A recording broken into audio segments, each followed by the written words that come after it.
Hey, what up, bitches? Welcome back to another Dirt Chill 34 video. In today's video, we're gonna be doing something a little bit different. By a little, I mean a lot fucking different. We're gonna be playing chess, and for those of you who don't know, I am an avid chess player. I love chess, and I've always wanted a chance to cover it on my channel. So I'm gonna be doing a little chess theory series, where I play games and I go over my moves and I explain it. You're gonna see that my rating is really low. That's because this is a brand new account because I lost my other one, and then I went on a losing streak and I lost a lot of points. Not to mention the draw system in chess.com is so fucking stupid. It is the most retarded fucking thing on the planet. If someone draws by repetition, both of you lose points.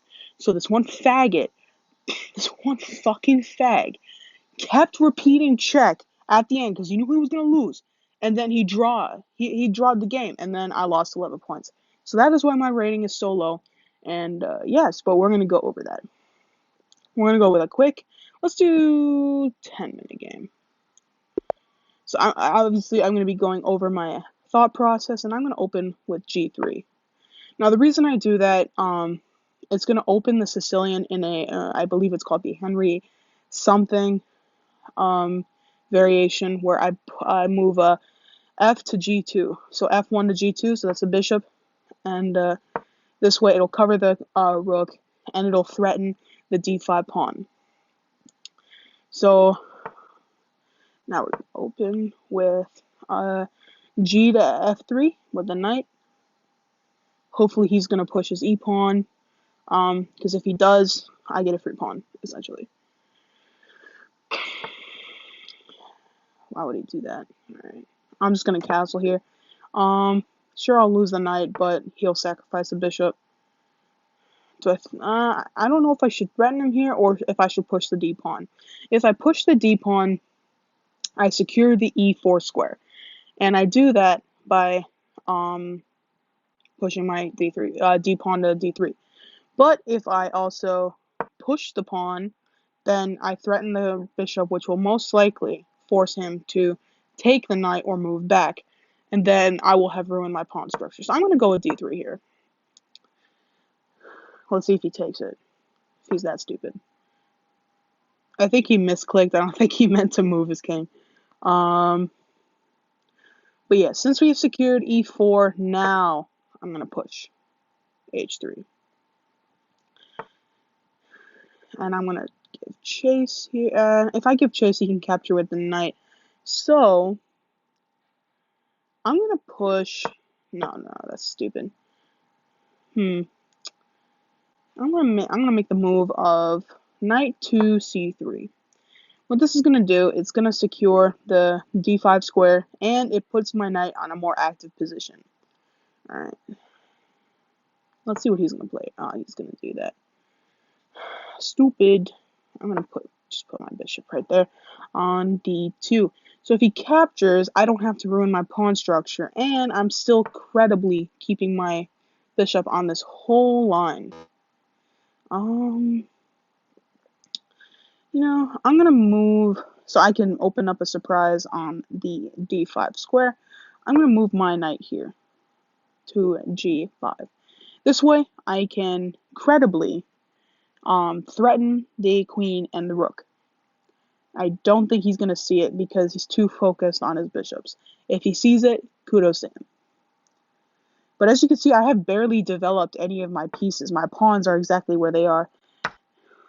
And let's see what he does here. Oh. I'm the retard here, apparently. Alright. Because I did. I'm such a fucking retard. Oh my god. I should just end the game here. I'm so fucking stupid. Why'd I do that? Okay. I'm such a fucking retard. Fuck. I'm just gonna push this pawn here. I need to develop some of my pieces. Well, he got a free knight. What I did get out of that is that his bishop is now pinned on f7.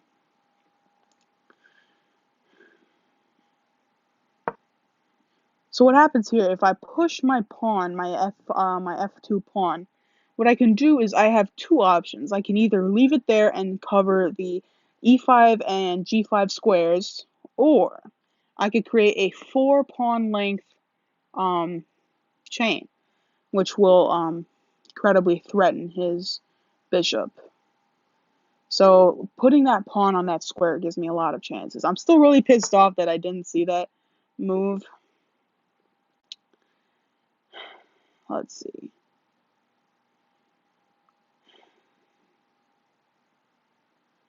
Do I want to risk it?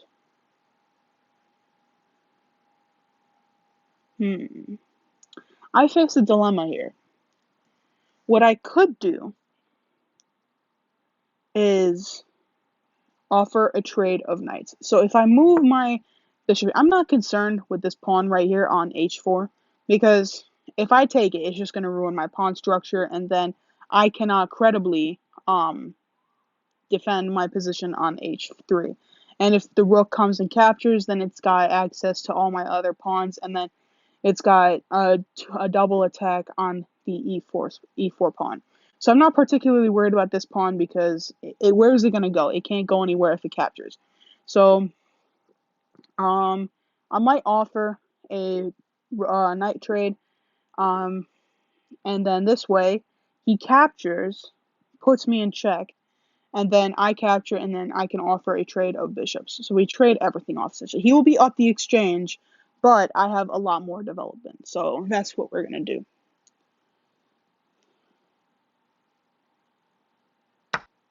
See, he captures. I don't know why he didn't just capture my knight there, because now I have a free knight. Yeah. Because, see, the thing is, if his rook on h8 moves and captures my h3 pawn, my bishop can just take it. My bishop can just take it. So I'm not worried about the h-file at all. As long as I keep that pawn on h3, it's fine. Well, there goes my pawn chain, but yeah, I'm still like we're still equal in material. So if I push my f4 pawn to f5, I could credibly threaten his e6 pawn, which I want that. I want that pawn because I want access to the entire e-file. So if I move my rook over to e3, then I have a lot more access to that. And he moved his knight, which I think is a very big blunder, because his knight on f6, it had a very active square. It could either go to d5, it could have captured. I had my bishop protecting, but if he captured, then he could capture the h3 pawn, and then he would have an entire h-file. So yeah, he should have captured on e4, but now his knight is blocking that. I think that was a very big strategic blunder. So I'm going to push my pawn to f5. So he's going to probably capture here.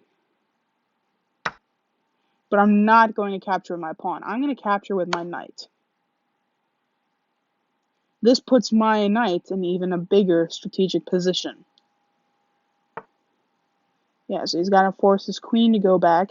Now what I can do is move my knight to d4. What this does, it opens a discovery on the f7 bishop. Because my rook is right here, it can capture it if I move the knight. So I should probably move the knight. So what I'm gonna do is just where is the question. I'm gonna move it to d4 because it has no further use on the f5 square, and I need the f-file because if his bishop moves, I have a complete f-file to my rook. See, and then I could just play that. There, the f-file is completely mine, and this allows me to double up rooks eventually.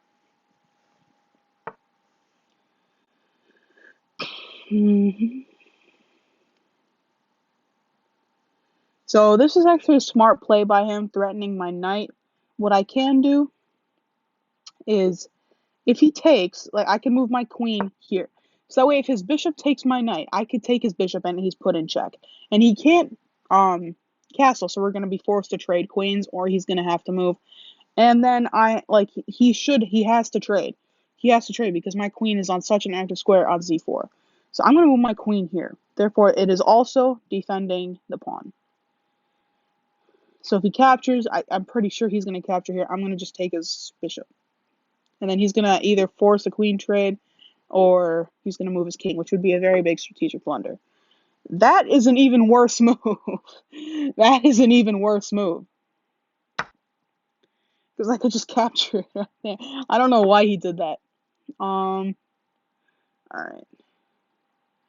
Now, this will allow me to capture that pawn, which will get rid of his knight. Because either he has to capture, and then I'm threatening his G7 pawn, and I could also move my knight over my rook over here. So that's what I'm going to do. I'm going to move it to F1. When you're wondering that I'm not defending it with my oh my god, I don't know why he did that. It's because that's why, because my bishop was defending it. So now I'm up a bishop and a knight. So not a knight, a rook. So now he doesn't know what to do. And so therefore that pawn is just up for grabs. And now I have entire control of the the horizontal 7 line. And he can't move his king. So what I'm going to do is I cannot allow any other moves with those pawns, so I'm going to move my b2 pawn to b3. I'm going to create a pawn chain there, so he's going to have to capture. Why would he do that? Okay, I'll trade a bishop for a rook. I'll trade it. He's still going to be down the exchange, and now I could just move my bishop back. I don't know why he did that. That was a very big strategic blunder. He's now down to a queen and 3 pawns. He should just resign right now. I could checkmate him right here, right now. I could just move my queen to b4. And b7, sorry. Right. He can't checkmate me here. He has no pieces to checkmate me with. Oh. Still.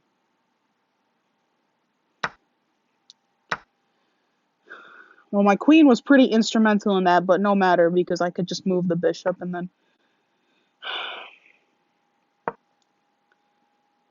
Because he's checkmate. He's done.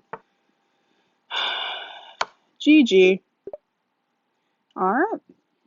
Hey, we're back up in the 900s. Alright, thank you guys for watching. Hope you enjoyed. Peace out.